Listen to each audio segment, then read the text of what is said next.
Mirëmbrëma shikues të nderuar të Koha Vizionit dhe të televizionit Arta. Sonte në emisionin Puls do të flasim me një mysafir mjaft interesant. Bëhet fjalë për një ish punëtor të administratës tatimore të Kosovës. Do t'ja lexoj spari një herë edhe CV-n e tij. Udhëhec inspektor, udhëhec ekipi, menaxher në departamentin e operativës, menaxher në departamentin e planifikimit dhe udhëhec i hetimeve. Doktor i shkencave në fushën e financave dhe në publikus i shumë punimeve shkencore sa i përket administratës tatimore dhe financa pra.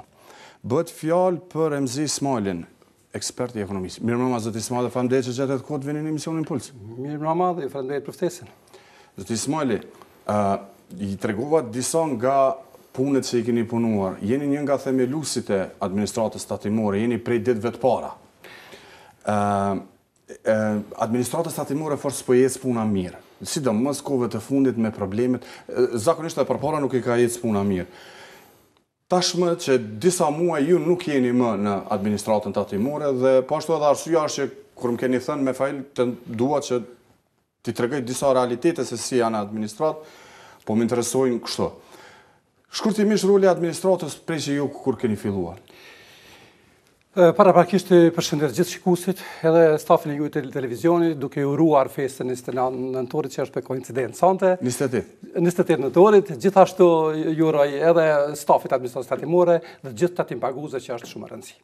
Paraprakisht do t'ju them se roli i administratës tatimore është një institucion më i rëndësishëm, mund ta them, ndër më të rëndësishmit të Republikës së Kosovës, sepse është një agjencion i mbledhjes së të hyrave, madje edhe ato kryesore, duke shtuar ato të doganës, i cili faktikisht në të ardhmen e afërt do të luajë rolin kryesor në mbledhjen e të hyrave në Republikën e Kosovës. Megjithatë, administrata tatimore e Kosovës në kuadër të këtyre kompetencave që ka me Kushtetutën e Kosovës, respektivisht deri në 65 Kushtetutës së Kosovës, ajo ka edhe përgjegjësitë, po edhe sfidat, edhe ndaj tatimpaguesve një, ndaj ligjeve me të cilët është e formuar dhe gjithashtu ndaj standardeve në bashkinë ndërkombëtare. Faleminderit, dua edhe diçka të tregoj sepse harrova që në fillim, shikues të nderuar, ne kemi ftuar edhe një person nga zyrtar nga administrata tatimore, por fatkeqësisht edhe me SMS ju kemi drejtuar drejtorit të përgjithshëm, por nuk ka ardhur askush sa për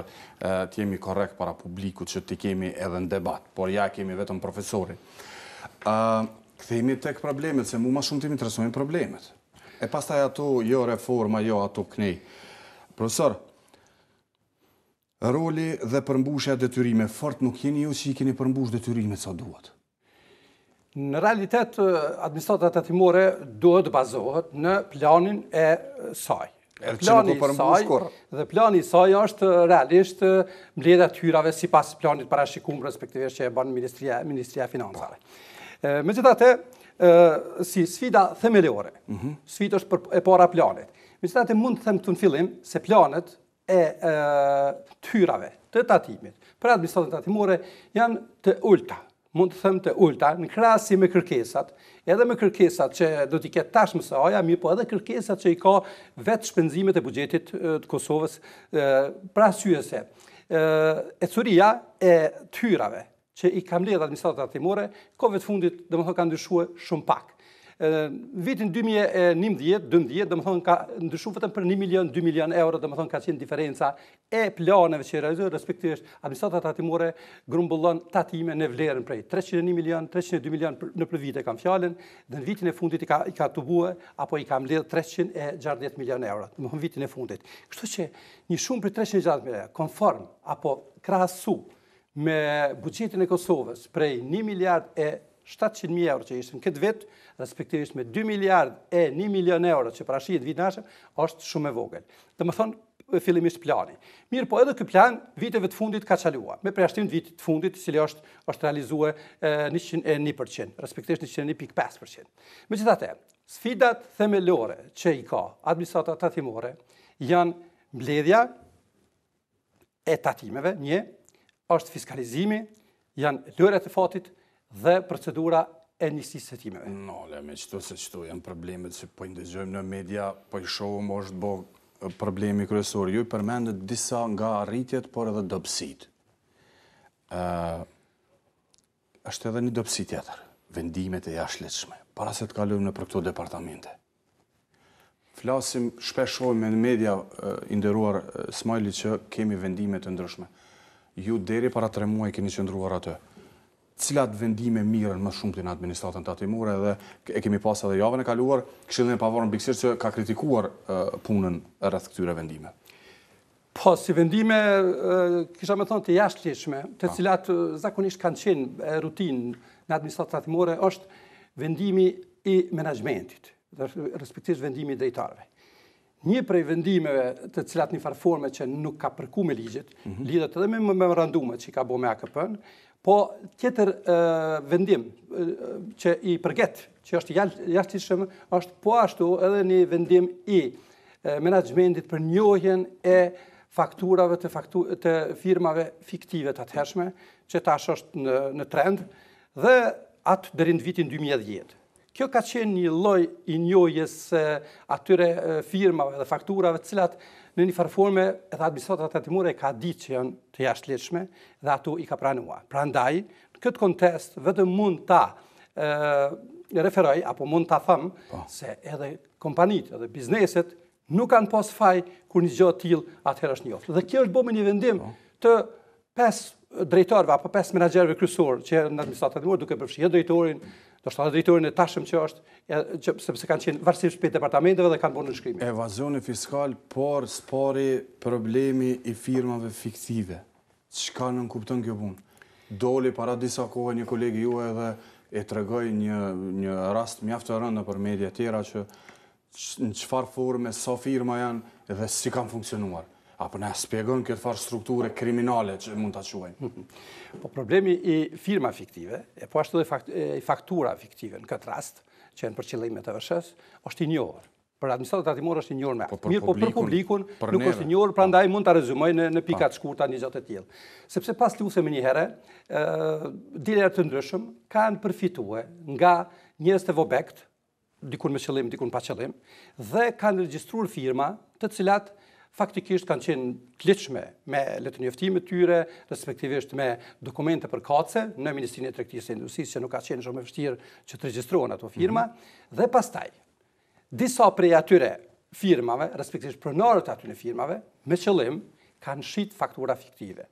Domethënë, kanë dhënë faktura fiktive dhe në një farforme ju kanë mundësue bizneseve tjera të ligjshme, respektivisht bizneseve që afarojnë rregullisht, që ata ti mbulojnë shpenzimet e tyre. Apo të shpërlojnë. A mujmë edhe kështu me thonë? Jo, shpërlarja është një domethënie tjetër, një dimension tjetër që mund ta shpjegoj pastaj. Mirë po që të mbulojnë shpenzimet e tyre, respektivisht të mbulojnë të vëshën e zbretshme që është karakteristike për këtë domen. Prandaj, një fenomen i tillë i blerjes në një farforme të faktura fiktive ju kanë ndihmuar shumë firmave, të cilat pastaj ata përpos që nuk kanë paguar të vëshë në formën e mjaftueshme, ata një jetë kanë bërë evazion fiskal. Sa mund të jenë ato firma? Sa ka qenë numri tyre gjatë këtij 17 vjeçare tuaj dhe sa ka qenë evazioni fiskal që mund parafort me qenë? Po numri i firma fiktive është i njohur për administratën tatimore dhe është ajo 56 firma. Domethënë 56 firma, që nuk domethënë që janë përfshirë të gjitha. Domethënë janë mbi 56 firma të cilat janë përfshirë në këtë lloj skeme karosell. Prandaj evazioni fiskal në këtë domen për 17 vjeçar mund të jetë ndoshta parafërsisht me një buxhet të Republikës së Kosovës. Evazioni fiskal mund të jetë deri 1 miliard. Mund të jetë. Për 17 vite. Mund të jetë. Madje edhe në strategjinë e veprimit kombëtar, që është e formuar në kuadër qeverisë Kosovës, parashihen shifrat në 2019-11 që evazioni fiskal i mundshëm është 1.500.000. 1 miliard. Po, 1 miliard, 1.500.000. Apo luftohet, kthehemi tash ju veç treguat që puna është keq, apo luftohet evazioni fiskal. Kthehemi te evazioni fiskal. Duke ditë kur tregoni për 17 vjet 1 miliard euro që kanë mujtë i humbin këtij veni, apo luftohet dhe si po luftohet deri dje keni qenë edhe ju atë. Po. Po sa i përket administratës tatimore në një farforme, edhe është përgjegjëse për luftimin e evazionit fiskal, së bashku me gjithë aktorët tjerë të qeverisë që nuk janë as pak jo përgjegjëse dhe të tjerët, megjithatë mund ta them një gjë se evazioni fiskal duhet të luftohet nga secili qytetar i joni. Këtë mund ta them. Mirë po, pesha e përgjithësisht bie mbi administratën tatimore. Dhe kur jemi të administratën tatimore, ka bo përpjekje në mënyrë që të luftohet evazioni fiskal, mirë po jo sa duhet. Sepse evazioni fiskal sot ne e kemi mëngjes kur të pim kafe, apo kur të hypim në autobus, që nuk ne e bileta, dhe deri te mobilet që i blejmë, cilat vinë pa faktur, dhe kompanit e derivatet naftës, cilat nuk japin faktur me rastin e furnizimeve me derivat, edhe forma tjera të evazionit fiskal. Du mi odon ja dy elementin e së është e mundshme. Po gjithsesi për këtë ju kemi thirrë, po? Po. Du mi odon ja dy elementet interesante të cilat mund të shërbejnë, sepse unë e kam bodhë një shkrim në telegrafit cili përcakton se cili zyrtar, minimum, cili zyrtar i qeverisë Kosovës, respektive zyrtar tjerë në Republikën e Kosovës, nëse marrin kupona fiskal dhe ju preferojnë familjeve tyre që të marrin kupona fiskal, atëherë buxheti i Kosovës do të rritet minimum për 20%. Një rast eklatant, du mi ju përmend, që isha në pallatin e drejtësisë në gjykatën të gjykatës që është themelore apelit të Kreta, dhe në byfen e asoj gjykate, rastësisht unë shoh që ai shitësi i cili bën shitjen e kafeve, pijeve tjera, kishte grumbullu një grumbull të kupona fiskal i cili kishte prodhu, po fatkeqësisht gjithë ata musafirë që mund të jenë avokat, gjykatës, prokuror, nuk i kishin marrë kuponat fiskal. Dhe aty shihet automatikisht në një farë forme që ne nuk jemi mjaft vetëdijshëm që ta luftojmë evazionin fiskal. Sepse ai ka prodhu, se ka menduar se gjykatës dhe prokurorët duhet gjithsesi ta marrin kuponin fiskal. Dhe kemi forma tjera të evazionit fiskal, që është pika qendrore dhe pika më elementare për përmbushjen më të lartë të buxhetit të Kosovës. Kush bën më shumë të evazion fiskal? Cilat veprimtari? Po nuk mund ta them decisivisht, megjithatë janë të njohura. Fusha ndërtimtarisë bën më shumë të evazion fiskal. Masanej vin fusha e nën kontraktorët, sidomos në ndërtimtari, sepse ne kemi plot kamioneta me mjeshtër edhe të tjerë cilët faktikisht janë të paregjistruar. Administrata tatimore nuk ka arrit në një farë forme, apo nuk ka dashur, është çështje e operativës, që thjesht gjithë ai arsenal i njerëzve që punojnë në ndërtimtari të identifikohen qoftë punëtorët, qoftë të identifikohen nën kontraktorët në ato.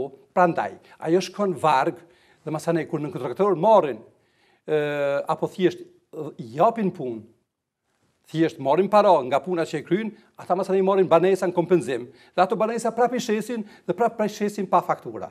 Domethënë automatikisht ato është evazioni fiskal. Shpërlarja e paras. Shpërlarja e paras i ndëruar është një fenomen tjetër në Kosovë. A lidhet edhe me atë kënd? Edhe pse është diçka tjetër ikja e tatimi, po lidhet kur bësh shpërlarja e paras, si e shet? Ju jeni ekspert i kësaj fushë? Po. Shpërlarja e paras dhe evazioni fiskal në një farë forme janë vazhdimisht të lidhura. Prandaj edhe me kodin penal, edhe në aspektin juridik, kur bëhet një vepër penale zakonisht lidhet me evazionin fiskal dhe me shpërlarjen e paras në mënyrë automatike, sepse shpërlarja e paras do të thotë identifikim apo thjesht shëndrimi i parave ashtu të quajtura kriminale apo të pista në rrugë legale. A keni hasur gjatë punës si hetues? Po, kemi pas. Kemi pas raste. Çfarë forme kanë bërë shpërlarjen firma tonë? Po zakonisht ato shpërlarje mjetë vinë nga jashtë dhe mundohen të investohen në rrugë legale duke ndërtuar, duke investuar diçka. Do të ndërtimtari. Kryesisht ndërtimtari dhe investime tjera kapitale. Kthehemi pak kur jemi të shpërlarja e paras, vetëm një sekvent deshta me shtu, sepse ligji mbi shpërlarjen e paras lidhet automatikisht edhe me luftën me terrorizëm. Që në një farë formë unë kam vrejtën kyçe se ky ligj duhet ndahet dy pjesë. Në ligjin mbi shpërlarjen e paras dhe evazionin fiskal dhe ligji tjetër mbi luftimin e terrorizmit. Që mos jenë të bashkuara. Kthehemi pak, prapë do të kthehemi te evazioni tatimor. Por më intereson për punësimet, për vendimet, për punësimet politike, nepotizmin brenda administratës tatimore të Kosovës. E shohim për çdo ditë në media, jo ky, jo ai, jo ka 20, jo ka 10, jo ka 5, jo kontratë me vepër e kështu. Çka mund të na thoni pasi ju aty keni punëtor deri para Po si në çdo institucion tjetër, edhe në administratë tatimore, faktikisht punësimet janë bërë në baza edhe nepotiste, po më shumë në baza politike. Këtë them me përgjegjësi plot për shkak se nga kryesia, respektive nga drejtori i zgjedhur, që faktikisht nga 3 kandidat që fituan për të zgjedhur drejtori administratës tatimore ishin 3 të një partije politike dhe faktikisht fitoi njëri prej tyre që unë i uroj sukses që nuk e kontestoi edhe prestigjin e tij dhe autoritetin e tij në një farforme që mirë po, megjithatë prej aty dhe masanej shkon në rangje tjera të drejtorëve, zëvendës drejtorëve dhe menaxherëve, që në një farforme nuk do të thonë se të gjithë pranohen me një gjë tillë, mirë po shumica po. Po edhe dhëmë vetëm një sekvencë aktuale që është se administrata tatimore ka shpallë, sipas informata. Sa punëtori ka administrata tatimore? Administrata tatimore ka rreth 800, domethënë 780 diku. Administrata tatimore ka shpallë konkurs të mbrëmshëm për pranimin apo thjesht për emërimin e drejtorëve në për regione dhe drejtorëve të departamenteve tjera që është. Pse nuk është e mundshme me dhënë mundësia nga jashtë dikujt tjetër që të konkuroj për ato fusha, respektivisht për ato pozita. Prandaj, edhe kushti për të emëruar në ato pozita është me përvojë menaxheriale apo me provë, që një farforme eliminon automatikisht njerëzit tjerë që janë aty përreth, që ka inspektor të vyshëm, ka udhëheca tjerë të vyshëm, të cilët kishin mujt mos zgjedh në atë pozitë. Dhe kjo nuk i mundsohet. Madje edhe kjo do të bëhet sigurisht sipas listave që veç i kanë ndërkuar. A mendoni që veç është e kryme kjo punë? Shpresoj që po, propozimi jam kish me qenë me e stopu këtë proces dhe një farë forme këtë konkurs me qenë konkurs i jashtëm. Gjithashtu, para një kohë, sa për këtë punësimit, gjithashtu, është shpallë një konkurs për pranimin e 30 inspektorëve të mbrëmshëm. Që fatkeqësisht, unë i uroj gjithëve atyne, mirë po fatkeqësisht, gjysma prej tyre dhe disa prej tyre kanë ardhur për pozitës e rejtarit, për pozitës e shoferit. Që në kontaktin nesër me tatim pagusin, ata njerëz nuk do të dinë se çka është kontabiliteti, nuk do të dinë se çka është pasyra financiare. Ju përmendet punësime, do thotë a ka nepotizëm përveç këto partia? Ka, edhe nepotizëm ka. Një pyetje, pse lshuat administratën tatimore? Nuk deshet më të ballavasjoni me këto ndryshime, a ju kanë endur edhe juve pe pozitë në pozitë? Bëni korrekt. Po, kjo është e vërtet, në një farë forme. Unë e kam lshuar administratën tatimore me vetëm qëllim edhe për gradimin tim si doktor i shkenca, me megjithatë. Nuk kam mund që me tutje ti bart, respektivisht ti duroj në një farë forme edhe gjithë këto fenomene, të cilat faktikisht nuk janë të mira, të cilat nuk përkojnë me karakterin tim. Pikërisht për arsye se shumë ecuri, shumë dukuri, të cilat është dashur shku përpara, aty janë ngecë. Çka keni udhëhequr në administratën tatimore? Administratën tatimore, për ta përshkruar, unë kam qenë fillimisht, apo në themelimin e administratës tatimore, siç e dinë gjithë kolegët, në vitin 2000, atëherë kur Autoritetin Qendror Fiskal të Kosovës e formoi UNMIK-u atëherë, dhe për një periudhë 10 vjeçare. Kam punuar fillimisht në rolin e inspektorit, në Mitrovic, pastaj kam punuar në regionin e Pejës si menaxher i regionit Pejës, udhëhes paspori, pastaj menaxher, pastaj kam udhëheq Departamentit për Planifikim dhe Analizë, që në një farë forme kam bërë dhe planin e parë të administratës tatimore në vitin 2004, dhe më në fund kam punu edhe në njësinë e hetimeve të administratës tatimore si udhëhes aty. Dhe nuk e pa të arsyeshme të qëndroni më pas gjithë këtyre problemeve? Dhe më në fund edhe në si këshilltari mbledhjes së detyrueshme, që në një farë forme edhe ato kemi pa shumë sekvenca të cilat nuk qëndrojnë. Kthehemi pak tek evazioni tatimor. Sa ka evazion tatimor në Kosovë? Evazioni fiskale dhe lidhet me ekonominë jo formale, që një farë forme konsiderohet prej 30 deri në 35%. Që në kupton konform me që ju thash më herët, konform me buxhetin e Kosovës që është 6 miliard, diku rreth 1 miliard e gjysmë, domethënë evazion fiskal.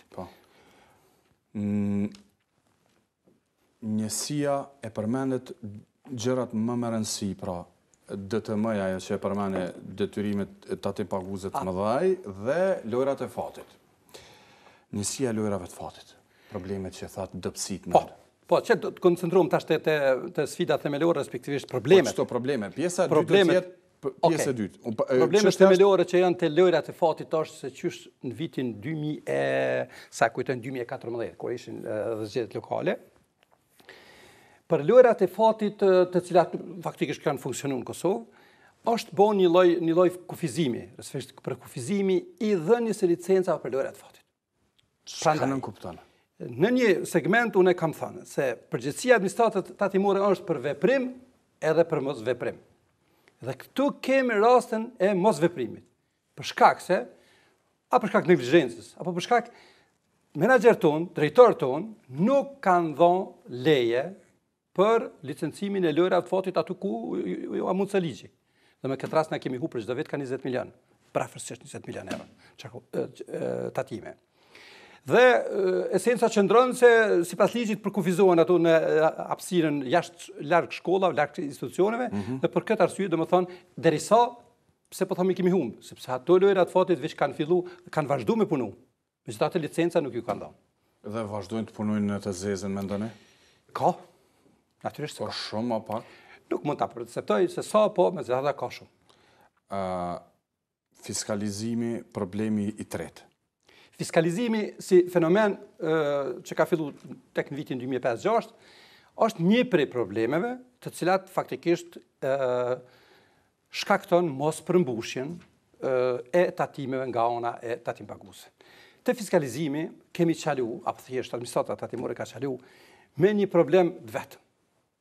Për arsye se nuk ka licencu operator më shumë se 2. Apo më mirë me thonë 1, sepse ka qenë një partner. Dhe djeme sa duke të dëgjova, se nëse ka arrit në sukses reforma, në një farforme se i ka licencu edhe 2-3 operator tjerë. Dhe ai monopol i shkaktuar për shkak se ju kanë dhënë leje apo thjesht licencë vetëm një operatori, që ju e dini me siguri edhe din publiku, atëherë kjo ka shkaktu në një farforme problem. Një problem tjetër që ka shkaktu finalizimin, që është në vitin 2012, fiskalizimin, po. Fiskalizimin, është po ashtu edhe ngërçi apo marrëveshja e ish-ministrit Beqaj me naftëtarët për prolongimin e fiskalizimit, që një farforme e ka shty deri më tash mos fiskalizimin e naftëtarëve. Po edhe ande po vazhdon. Kjo po vazhdon për shkak gjoja se çmimi ka qenë i lartë. Çmimi është i lartë kur është vetëm një operator në treg. Prandaj tash, si ndëgjova, tash kanë ardhur 2-3 operatorë tjerë dhe kjo të jetë mas 5 vjete, një farforme, apo mas 10 vjete, që ne të kemi më shumë se një operator në treg, kjo është monopol dhe monopoli do të thotë monopoli dikujt. A kthemi po? Isha përqendruar pak edhe te sektori tjetër i mbledhjes. Po, në. Që është i rëndësishëm, në cilin edhe kam punu. Edhe të mbledhjet tatimeve, respektivisht niveli i borxheve, është një fenomen të cilit administratën tatimore kanë ngarku mas shumti. Niveli e kanë ngarku për shkak se nëse operativa punon mirë, e operative në kuptojmë gjithë inspektorët në teren, dhe ata bëjnë vlerësime, bëjnë kontrolla dhe vlerësimi do të thotë edhe ngarkesa me tatime, atëherë nuk do të ketë efekt, po që se mbledhja nuk realizohet si duhet. Mu më kujtohet, dhe më thonë, pse? Për arsye, disa arsye janë aty. Për shkak se të mbledhjet e trushme nuk funksionon mirë nga departamenti i mbledhjes në nivel qendror deri te departamentet nëpër regione. Për arsye se ka 5-6 vite që nuk është bërë ndonjë konfiskim serioz në departamentet e mbledhjes. Domethënë konfiskimi i pasurisë në emër të borxhit që tatim paguesi kanë, po. Ende asnjëherë nuk është bërë konfiskim serioz pronë apo diçka apo ndonjë të luajshme ose të paluajshme nga ATK-ja, por borxhlit serioz. Ne kemi konfiskime të mahershme, po thash në 5-6 vitet e fundit nuk kemi konfiskime serioze në këtë rast. Po e potencoj vetëm rastin, apo më mirë me thonë, mirë po dhe ato konfiskimi që kemi pas, vetëm ta potencoj këtë më starojmë. Keni marrë pjesë ju në ato konfiskime? Po, natyrisht. Mirë po, më ju përmend sepse tash në 5-6 vitet e fundit nuk është bo, apo 10 vitën e fundit, unë ju potencoj se në vitin 2001-2002, atëherë kur Kosova ka qenë pa policinë e Kosovës, kaos, krejt. Ne atëherë kemi bo konfiskimet pasurisë. Sepse kemi qenë një administrim tjetër dhe një farforme dhe me një vullnet shumë të madhe, atëherë kemi bo konfiskimet. Kush nuk e kalon me konfiskum këto 10 vitet e fundit? Kjo është përgjegjësia e menaxhmentit. Direkt përgjegjësia e menaxhmentit lartë. A keni tentu ju që të bëni ta kryeni këtë punë dhe çdo herë jeni stopuar? A si është? Po, natyrisht, mirë po thjesht politika dhe respektivisht politika udhëhecen në një farforme i stopon këto gjëra. Sepse ne kemi pas drejtor fatkeqësisht që kanë qenë edhe marrë vetëm me një farë me modernizimin e administratës tatimore, me formimin e qendës thirrjeve e tjera, nuk e kanë të arsyeshme që t'i mbledhin 330 milion borxhe, të cilat janë në nivelin e Kosovës. Bili madje kush i ka pasur ato borxhe? Ato borxhe kanë pasur firmat e Kosovës. Firma që janë të fuqishme të lidhen me pushtet apo si? Që faktikisht tash edhe pju falen. Kjo është esenca e krejtë atyre forcë. Dhe dy janë elemente që lidhen edhe me atë pyetjen që ma bone më herët, se cilat kanë qenë aktet e jashtëligjshme, cilat janë marrë në administratën tatimore. Cilat janë? Sepse pikërisht të mbledhja kur jemi këtu, pasivizimi i borxheve që ka ndodhur në administratën tatimore në vitin 2006, kujtoj, ai e ka shkaktuar edhe nivelin e borxhit, po edhe thjesht edhe diskrepancat e performancës së administratës tatimore. Për arsye se pasivizimi i borxhit do të thotë lënia me non e borxhit të disa bizneseve që koincidojnë rreth mbi 100 milion euro, që tash, mas 6 vjete, ku faktikisht edhe me ligj i mundësohet falja e saj, tash do të m'ja falë.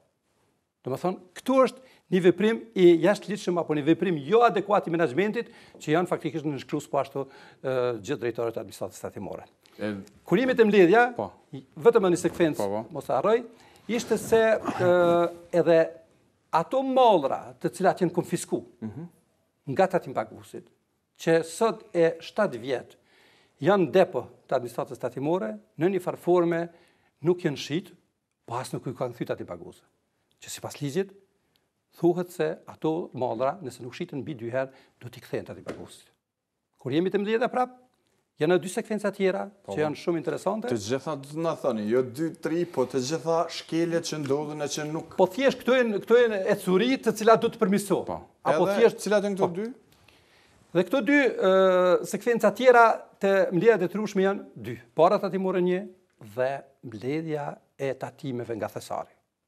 Që një farforme. Të mbledhja të bara tatimore e kemi në ligj të precizuar në një atje në ligjin e administratës tatimore, L222, L03, i cili faktikisht thotë se tatimpaguesi duhet t'i vëret bara në tërë pasurinë e tij.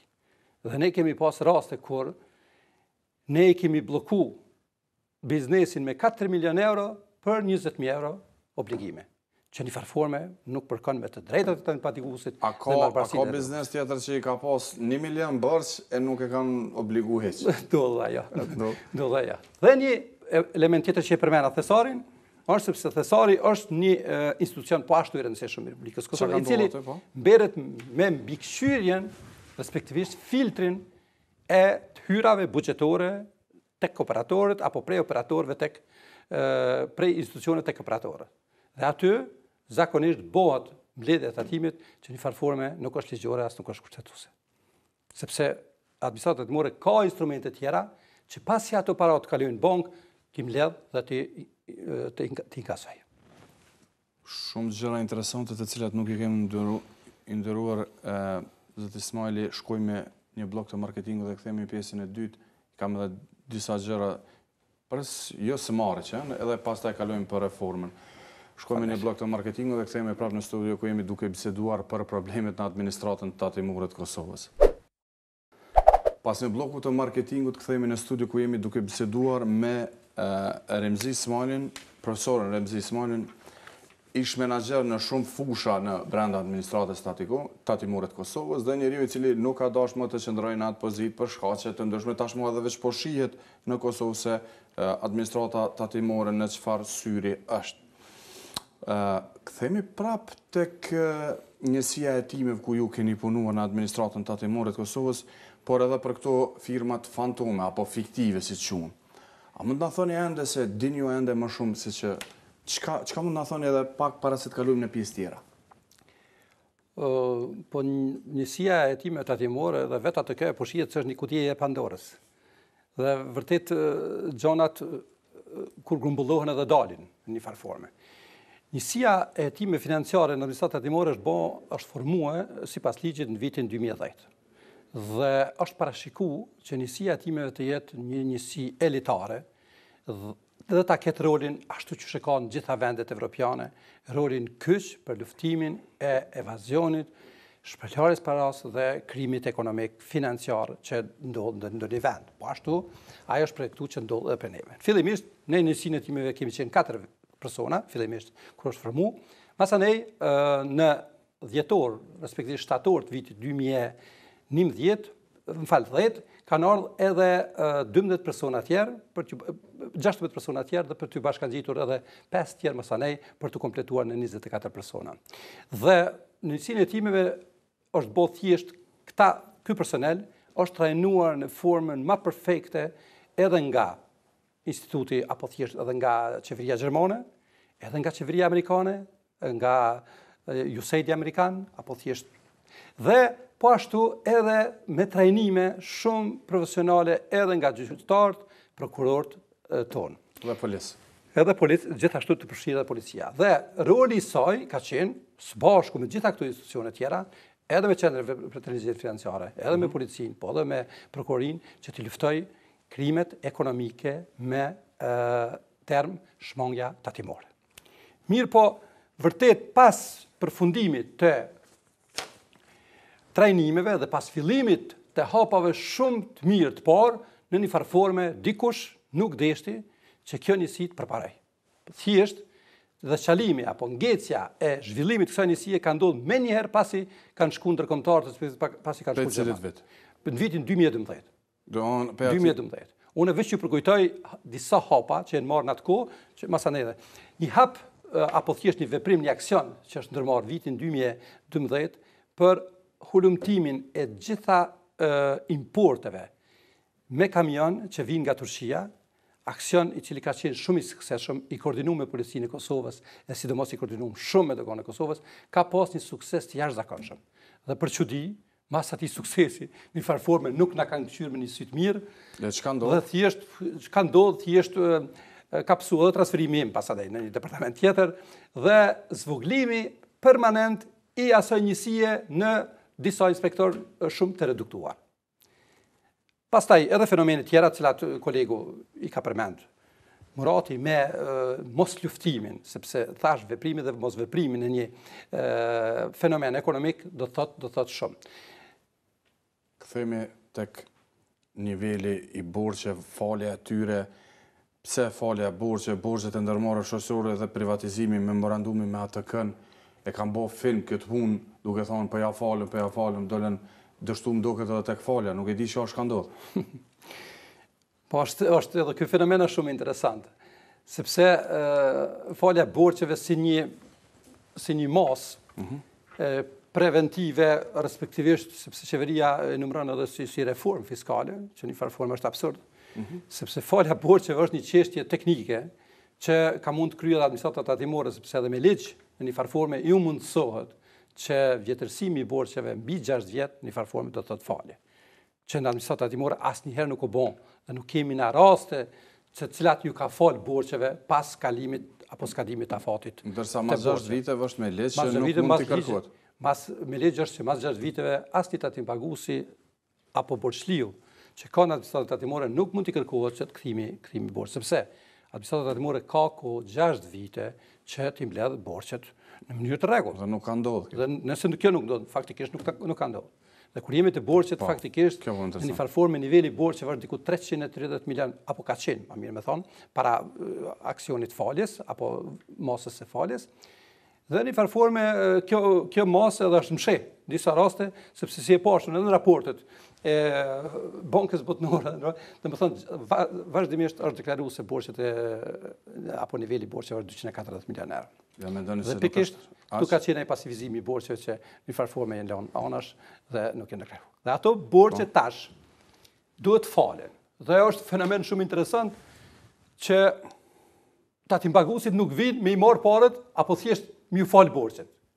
Kjo e tregon një nivel mos të ofrimit apo mos bashkëpunimit që në farë forme apo hendekut që mund ta ketë administrata tatimore me tatimbaguesit e vet. Po pse më ardh kur 6 vjet, më kanë fal. Për çka duhet më ardh?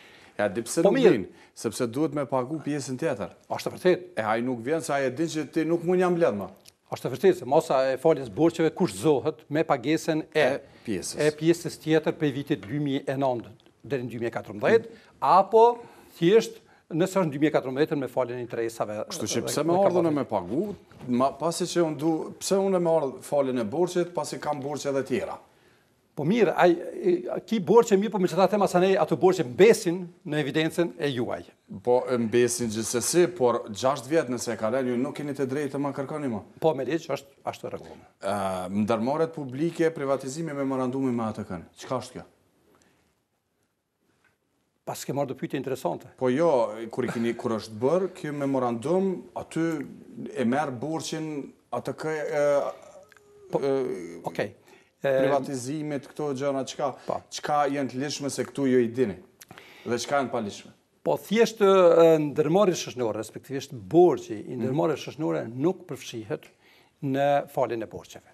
Prandaj, borxhi i ndërmarrjes shoqërore mbetet një prej borxheve akute, që është diku rreth me sa di 40 milionë dikon, të cilat faktikisht i ka AKP-ja, respektivisht ndërmarrja shoqërore ndaj administratës tatimore. Në vitin 2013 është bën një memorandum i ripërsëritur, edhe nga memorandumi i kalumi vitit 2011, mirë, por në këtë memorandum është para po forma dhe mënyra se si në një farë forme do të paguhen borxhet e ndërmarrjes shoqërore ndaj ATK-s. Edhe pse këtë memorandum e kanë nënshkruar 2 prej udhëheqësve drejtorëve të administratës tatimore, ai memorandum nuk di në rast 2 që është aplikuar. Edhe pse mund ta them me përgjithësi plot se ka qenë shumë i papërshtatshëm apo thjesht kundërshtim me disa norma dhe ligje që i ka administrata tatimore të Kosovës dhe për shefin apo dëshirën e AKP-s. Unë kam qenë pjesë e formimit këtij memorandumi atëherë dhe e kemi kundërshtuar disa pika së bashku me menaxher ton, e kemi kundërshtuar disa pika megjithatë ai është nënshkruar. Dhe tash shihet se rezultatet janë gati 0 në atë temp. Dhe atë thjesht është një neglizhencë apo një neglizhencë e udhëheqësve, sepse aty parashihen se për çdo akt të pagesave të këtyre obligimeve duhet nënshkruajnë formularin adekuat 2 drejtorët e agjencive, administratës tatimore të Kosovës edhe agjencionit kosovare të privatizim. Atje ka dhe disa elemente tjera të cilat faktikisht vetëm në një rast ju jap se ka qenë një kërkesë e një mostëm tatim paguesi i cili donte të investonte në pronën e cila është ble nga AKP-ja, respektivisht në një ndërmarrje shoqërore, dhe për neglizhencë edhe të administratës tatimore, po edhe të AKP-s, një gjë të tillë nuk i mundësohet edhe pse njëri ka ble pronën në vlerë me 100.000 euro. Dhe ai është detyruar që rastin ta kaloj edhe në rastet hetuesisë, edhe në rastet gjykatës për realizuar. Po thjesht për shkak të neglizhencës. Për shkak të neglizhencës së administratës tatimore dhe të AKP-s, sepse nuk dëshim janë nënshkruar. Dëshim janë nënshkruar njëri që e ka ble pronën. Këto janë gjëra interesante që po ndëgjojmë për herë të parë. Është interesante nëse keni diçka të shtoni, pastaj i kam edhe disa pika për formën e tatimit që ra që nuk dija pagun kush në Kosovë. Po, është një prej pjesëve të evazionit fiskal që faktikisht në Kosovë edhe nuk luftohet, po dhe që është dukuri. Për shkak se ju e dini veç Prishtinë, sa objektet dhe sa banesat jipen me qira dhe shuma e tatimeve që paguhen për këtë lloj qiraje, për këtë lloj tatimi është mjaft e vogël. Shumë e vogël. Nëse keni diçka të shtoni para se të kalojmë tek reformat që duhet bëhet apo ligjet adekuate që janë që kush formulon apo i propozon për këto reforma, keni diçka të shtoni, profesor? Jo, unë deshta me të shtu vetëm te raporti që kanë tatim paguesit apo më mirë me thënë administratës tatimore ndaj tatim paguesit. Që në farë forme është edhe kyç edhe misioni kyç i administratës tatimore apo lidhja kyçe që në farë forme përmbushja të rritet respektivisht buxheti i Kosovës të përmbush më shumë. Sepse nga kategoria e tatim paguesve ne e dimë se kemi 3 lloj kategori tatim paguesve. Tatim pagues të mirë, thjesht që i paguën rregullisht. Tatim pagues pa informuar, në farë forme që nuk din thjesht, me qenë se këtë nivel administratës tatimore ka ecë pak më shumë, dhe tatim pagues delikuent që në farë forme nuk dojnë me pagu tatimin.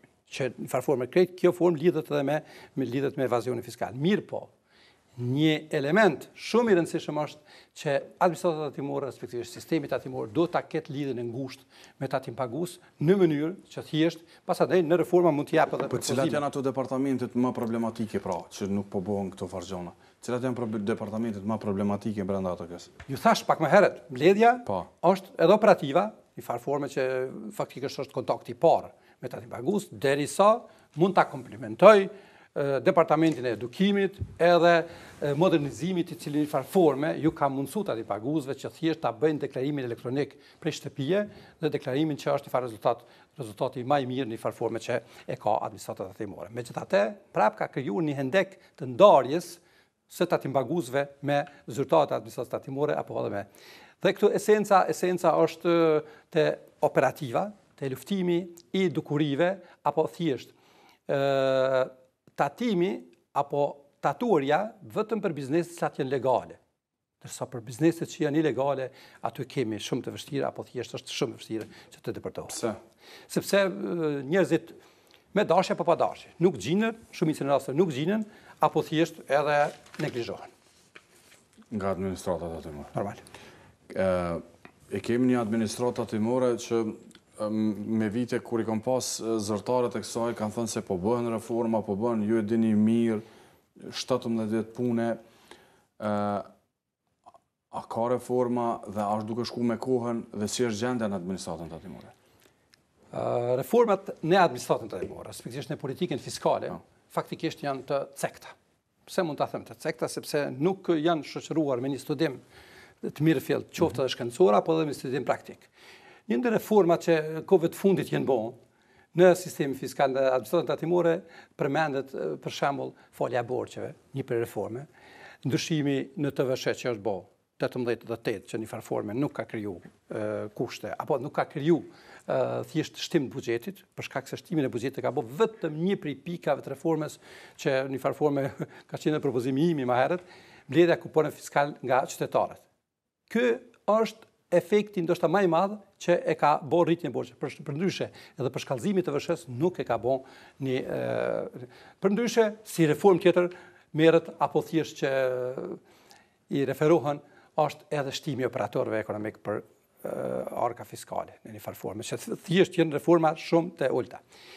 Dërsa reforma substanciale që duhej të ishin në administratën tatimore janë këtu. Nëse më lejohet Po, kemi edhe 15 minuta, 20 kohë. Në një farë forme këto tha me kompetencë, për shkak se i kam studiu dhe thjesht kam bërë disertacionin pikrisht, disertacionin e doktoraturës pikrisht në këtë fushë. Prandaj, reforma substanciale tatimore janë lidhja me tatim-paguesin, respektivisht. Administrata tatimore duhet që t'i mundsoj tatim-paguesve, respektivisht edhe organet të tyre të zgjedhura, që të marrin pjesë direkt në reformet tatimore. Sepse çështja kyçe, kur ishim të ligjit atje, e asaj se pse nuk realizohet apo pse nuk bëhet buxheti i Kosovës tamam, është thjesht sepse tatim-pagues nuk marrin pjesë në reformë. Pse po them nuk marrin pjesë në reformë? Për arsye se ata kanë me zbatu. Dhe nuk është as pak, jo e lishme, po as etike nuk është, që thjesht administrata tatimore gjithmonë ta hartoj vetë ligjin. Për arsye se nuk mund të jetë edhe hartuesi i ligjit, por edhe ekzekutuesi i ligjit. Ndryshe do të ishte po që se sektori makroekonomisë që është në kuadër të Ministrisë të Financave ta hartoj ligjin apo thjesht ta propozoj ligjin. Prandaj, reformë substanciale duhet të jetë kjo. Reformë tjetër apo pikë tjetër e cila është e rëndësishme për me fut në reformë është po ashtu në një farë formë edhe stimulimi i tatim-paguesve. Dhe stimulimi i tatim-paguesve do të ishte në forma të ndryshme. Dhe unë kam format e propozimit për stimulimin e tatim-paguesve që ata tatim-pagues të rregullt dhe të cilët nuk kanë ndëshkime, apo nuk kanë më përmbushje gjatë vitit, penalizime dhe ishta me thonë, ata të stimulohen me 2% të tatimit të paguar gjatë vitit.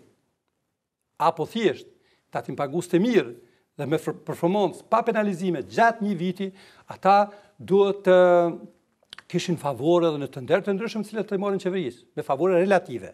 Po ashtu, njëjtit duhet të kishin edhe favore edhe në kredit bankare të cilat apo në shkallat, kamatat e kreditive bankare që janë shumë të larta. Domethënë këto janë masat për asaj.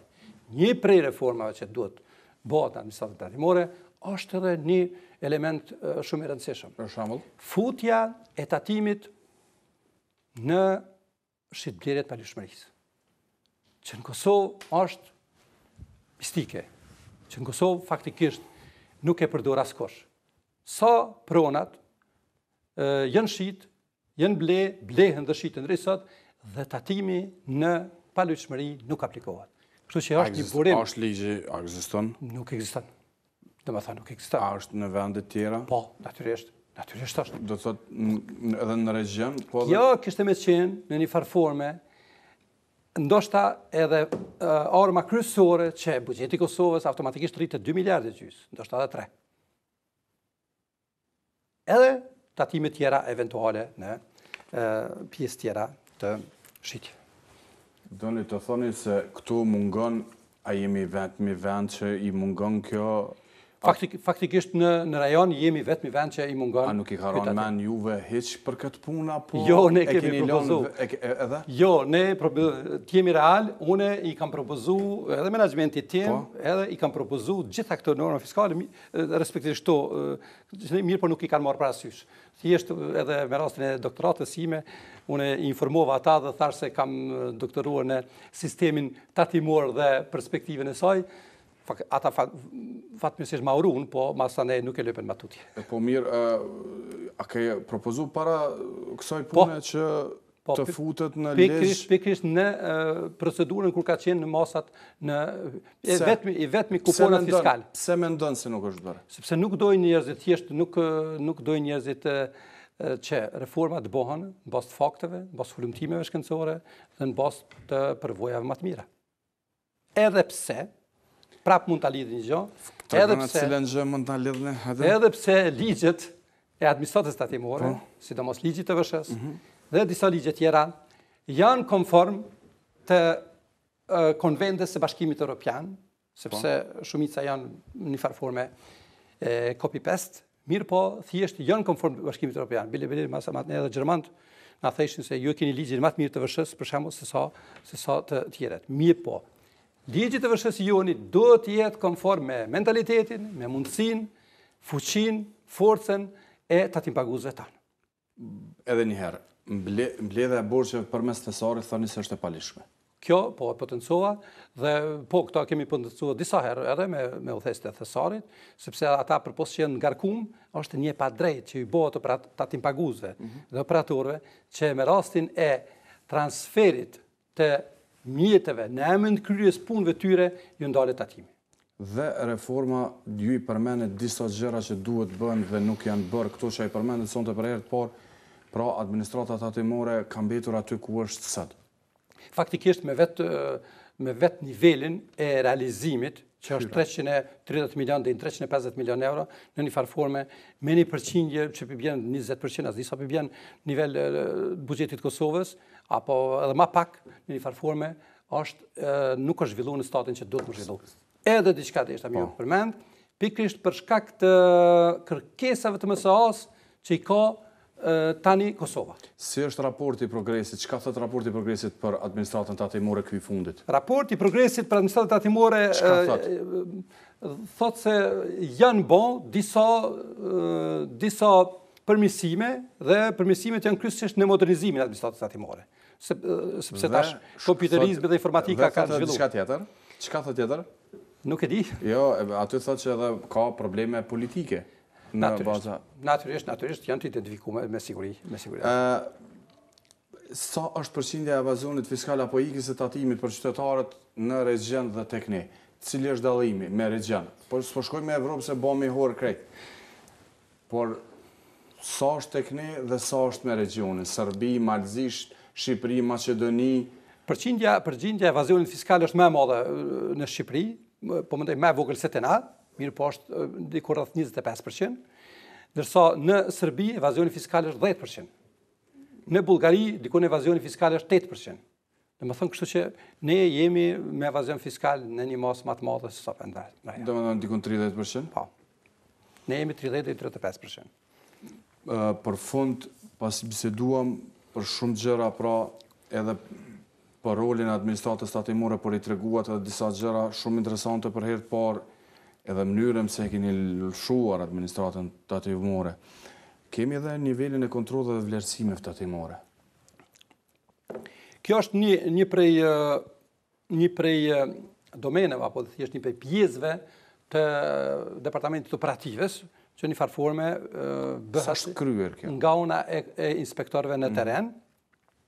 Dhe faktikisht këtu mund të themi se në krahasim me vitet e kalume, në vitin 2015, niveli kontrolleve ka qenë jo i realizueshëm sa duhet, apo thjesht plani nuk ka qenë i realizueshëm sa duhet, sepse në shumicën e regjioneve kemi 70 deri në 80% realizim të planeve për kontrollin, ndërsa vetëm kemi më duket Gjakovën, e cila është një region pak më i vogël, po që ka realizuar planin 101%. Tjerat? Dhe vlerësimet janë një pjesë tjetër operatives, të cilat bëhen në teren, në bazë të vizitave, dhe ato vlerësime në shumicën e rasteve mund të jenë edhe subjektive. Çka nuk kupton kjo? Apo e shpjegoni subjektiv? Kjo nuk kupton një autonomi më të lartë të inspektorëve dhe thjesht një vlerësim ndoshta jo real. A do të thonë inspektori i cili ka lidhjen me drejtorin dhe bën vlerësim çfarë don vetë? Jo krejt çfarë don vetë, megjithatë automatikisht vlerësimi subjektiv do të thotë vlerësim jo real. Profesor, unë ju falenderoj shumë edhe një herë nëse keni diçka për fund të emisionit që mbetëm pa i diskutuar, sepse ju jeni njeriu i parë, po ashtu ka qenë edhe zoti Shaqertota më herët, i cili ka qenë kritik mjaft në punë, sikur ju që pjesën e parë ja dedikuat të gjitha defekteve, por thatë edhe disa gjëra jashtëzakonisht të cilat për publiku nuk kanë qenë të njohura deri më sot. Keni diçka të shtoni për mos ta mbyllur emisionin për ndonjë gjë që është për publikun? Se përket kontrolleve dhe vlerësimit që tha dhe pjesës e operatives, faktikisht kemi në trend disa lloj aksionesh që bëhen nëpër Kosovë, aksionet e fundit, për shembull që inspektorët tatimor bartën prej një vend në një vend tjetër, është një menaxhim për qëllimin temin, është një menaxhim jo i mirë i tyre. Sipas një llogarie që e kam bëu unë, që e kam këtu, është që vetëm shpenzimet e ardhjeve, vajtjeve, këtyre inspektorëve për çdo ditë, prej regionin tjetër, i krijon shpenzime administratës tatimore për buxhetin e Kosovës rreth 740.000 euro për një vit, që është një shumë e madhe. Dhe i hub kohë inspektorëve në ditë 3 orë pune, ndërsa në ditë për administratën tatimore rreth 150 orë pune. Në ditë, që i hub me ardhë bartjen e tyre. Dhe lind pyetja, a kish mujt më bëma mirë? Po pse mos më bëma mirë? Kur mundet një menaxher i administratës tatimore me lëviz pe vendi, në vend, ose një udhëhec ekipi me lëviz pe një regionin tjetër, e jo të lëvizin 50 inspektor për çdo ditë në përgjithta drejtimet e Kosovës. Plus amortizimi i mjeteve, që faktikisht ato mjete brenda një viti, ato mjete... Sa është numri këtyre lëvizjes, se administrata tatimore ka bërë lëvizjet më atë njerëzve, nga 700 sa është numri, sa kanë lëviz deri me sot zyrtarët të administratës tatimore nga pozita në pozitë? Edhe atu kemi një evidencë prej 200 transfereve që një farforëve e në bo pe i regionin për 4 vjetë të fundit. Mirë po, gjitha këtë transfere janë në një farforme formale dhe jo adekuate. Esenca e restrukturimit apo reformimit të sistemit tatimor, dhe administratës tatimore, është në një ngritjen e përgjegjësisë të inspektorëve tatimor, ngritjen e pagave të inspektorëve tatimore jo udhëhecëve, dhe krijimi i kushteve tjera akomodimi për inspektorët tatimor. Thash edhe njerë, por me rritjen e përgjegjësisë tyre. Sepse akomodimi në administratën tatimore në qendrat Prizren, Pej, Gjilan është i mjaftueshëm, mirë po në regionet e Prishtinës akomodimi inspektorëve është shumë i keq. Dhe thjesht madje kam pas vrejtje edhe nga tatimbaguesit, të cilët vinë në për ato zyre dhe thjesht nuk kanë ku tulen, sidomos në drejtorinë e tatimbaguesve të mëdhej, që është një ndër apo thjesht departamenti apo drejtoria që mbledh mbi 90%, mbi 70% të tyrave në tatimeve në Republikën e Kosovës. Unë ju falenderoj edhe njëherë shumë për shumë informatat që dhatë sonte për emisionin Puls për publikun, për të gjitha deformimet që janë administratën tatimore, të arriturat dhe se çka duhet në fakt të bën në këtë institucion. Ju falenderoj shumë i nderuar, i ditë më së ardhur. Shikues të nderuar, kaq sa i përket intervistës me ish menaxherin administratën tatimore, profesorin Remzi Ismajli. Ju falenderoj për momentin dhe natën e mirë.